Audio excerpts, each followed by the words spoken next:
भूटान के साथ सीमा विवाद सुलझाने के लिए चीन ने समझौता किया। अपने पड़ोसी देशों के साथ आक्रामक नीति बनाए रखते हुए चीन ने भूटान के साथ लंबे समय से आ रहे सीमा विवाद को सुलझाने के लिए एक समझौते पर हस्ताक्षर किए।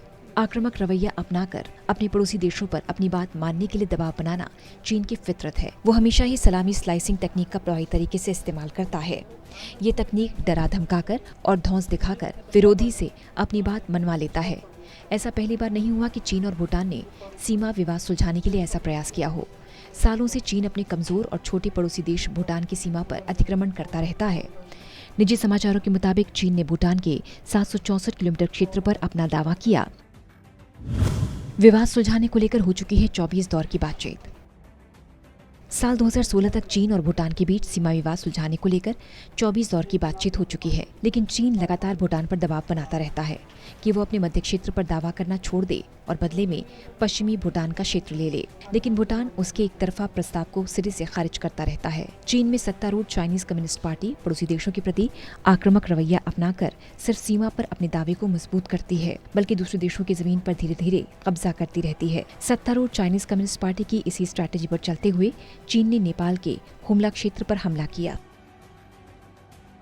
काठमांडू पोस्ट के मुताबिक चीन ने अपनी नीति पर चलते हुए तिब्बत में अब सैन्य सुविधाओं को मजबूत किया और वहां हेलीकॉप्टर और मिसाइलें तैनात की। अपनी बात मनवाने के लिए किसी भी हद तक जा सकता है चीन। बीते दिनों चीन ने अपनी भूमि सीमा कानून में परिवर्तन किया। अपने आंतरिक कानून में कोई बदलाव करना किसी भी देश का विशेष अधिकार है, लेकिन अगर किसी आंतरिक कानून से क्षेत्रीय अशांति और अस्थिरता की आशंका बढ़े तो उस पर चिंता स्वाभाविक। चीन के भी मामले में ऐसा ही हुआ। चीन के इस कदम पर कड़ी प्रतिक्रिया देने में भारत ने कोई विलंब नहीं किया। भारत ने कहा कि सीमा प्रबंधन को लेकर द्विपक्षीय व्यवस्था और समझ पर पड़ सकता है। इससे साफ कहा जा सकता है कि चीन अपनी बात मनवाने को लेकर किसी भी हद तक जा सकता है। चीन बड़ी चालाकी से चलता है अपनी हर चाल।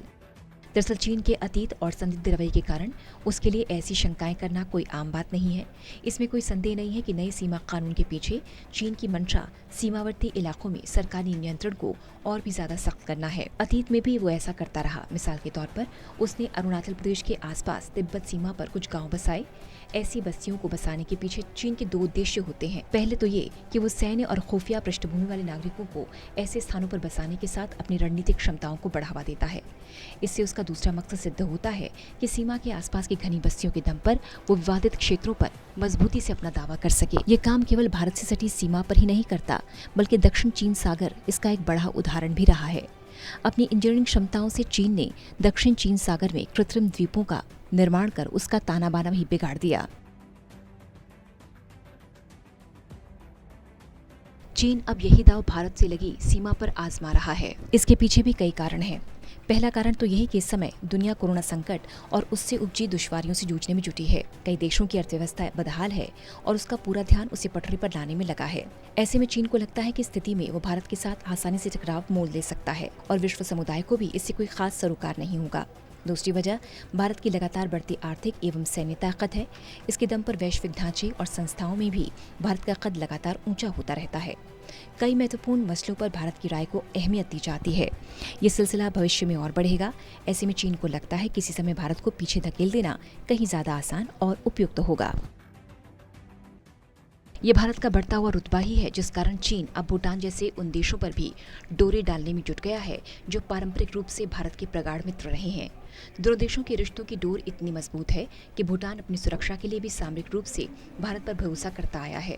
चीन के साथ हुए डोकलाम विवाद के रूप में एक तरह से भूटान ही था।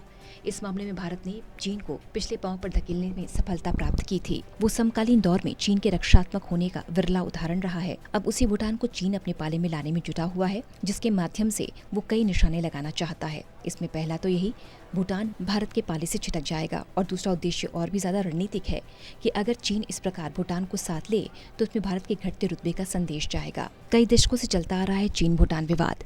इन सब के बीच चीन शायद ये भूल जाता है कि भूटान एक साथ उसका सीमा विवाद दशकों से नहीं सुलझ पाया है। 1984 से अब तक दोनों देशों के बीच कई दौर की वार्ता हुई, लेकिन बेनतीजा। ऐसे में भूटान भला कैसे चीन पर आंख मूंद कर भरोसा कर सकता है। इतना ही नहीं, चीन अपनी जिस चमत्कारिक आर्थिक सफलता सत्ता पर इतराकर दूसरे देशों को ललचाता है, उसका पासा थिम्फू को शायद ही फंसा पाए, क्योंकि भूटान भौतिक समृद्धि से अधिक आंतरिक प्रसन्नता को महत्व देता है। जीडीपी के बजाय भूटान द्वारा जीएचपी यानी सकल प्रसन्नता दर को प्राथमिकता देना इसका प्रमाण है। इसके बाद भी चीन की इन चालबाजियों को लेकर भारत चुपचाप नहीं बैठा है। Special desk, total news.